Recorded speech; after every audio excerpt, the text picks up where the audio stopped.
Welcome back. We've released our latest episode of the All Indiana Politics podcast with Phil Sanchez UnPHILtered. The goal is to give voters a look at the candidates in big political races. For tonight's Unfiltered, we have highlights from my conversation with Democrat hopeful for Governor Jennifer McCormick. She talks about why she changed parties and the issues that she'll focus on if elected.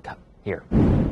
Tell us a little bit about your background. Who is Jennifer McCormick for maybe people who don't know? Yeah, lifelong Hoosier. So was born in Scottsburg, but my life really was in Newcastle.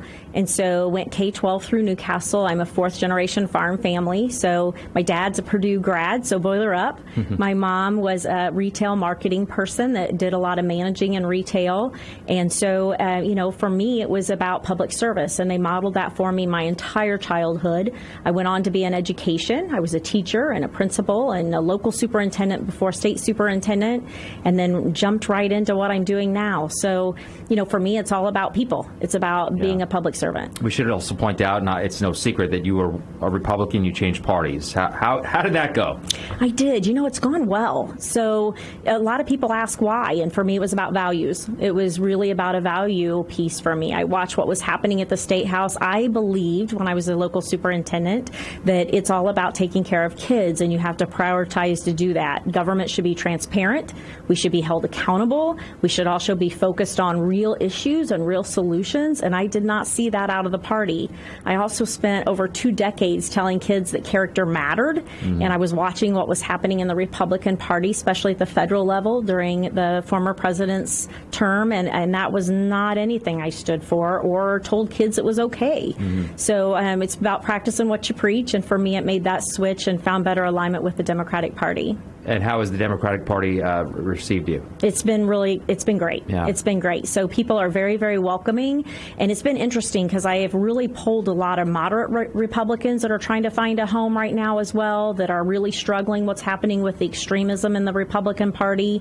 And so they're on board, but also the Democrats are excited that they've been very welcoming. When they said Big Tent, they meant it. And so it's gone really well for me. Okay, so let's talk about the issues. You win. What's top of your mind if you win? Top of my mind has to be the reproductive freedoms and rights for women. It has to be. I mean, it's impacting so many people, and so many people are struggling with that. And many people say, that's today. What's tomorrow? What's the next right? Is it more book banning? Is it more curriculum control on how we teach history? Is it about who we marry, who we love? Where does it stop? And so for me, it's about fighting for our freedoms and our rights. So that has to be top of a priority. Other than that, education, obviously, being the state superintendent, education as the education goes in Indiana, so goes the state. So we have to get that right. Right now, we're 43rd in the nation in educational attainment. We are not perfect. We got a lot of work to do, but we've been under really tight policies that I would argue are not really getting us great results. And the kids are stuck in the middle of that. Parents and families and communities depend on a state who will prioritize education. I plan to do that. Tight policies like what? Really taking away a lot of the autonomy in our schools, controlling our assessments that's super time consuming, making sure that grants are done in such a way that is really, really restrictive. And so there's a lot of different things in policy, and the shortage of teachers that's a result of all those policies. The list goes on. We need autonomy. We need real solutions to the real problems, and we're running out of time, frankly. I know the attack on public education is not by accident, but when 89% of our families choose public education, destroying it makes no sense.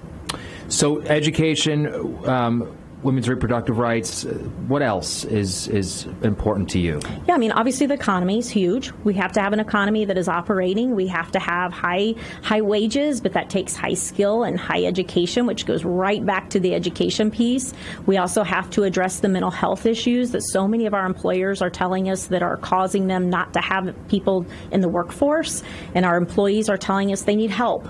So there's a lot to that workforce, but we got to get the wages up. We have to also make sure that we are developing a workforce that works for all of us. And that goes right back to the education piece, which is obviously over half of the state budget, so we got to get it right. How do you get the wages up?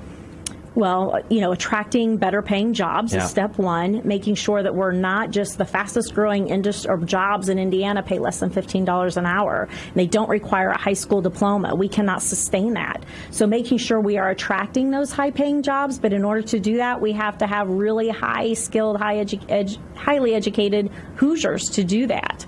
So again, goes right back to education. And you can listen to the full conversation on the All Indiana Podcast Network. Just scan the QR code on your screen. It will take you to that website and our website, wishtv.com.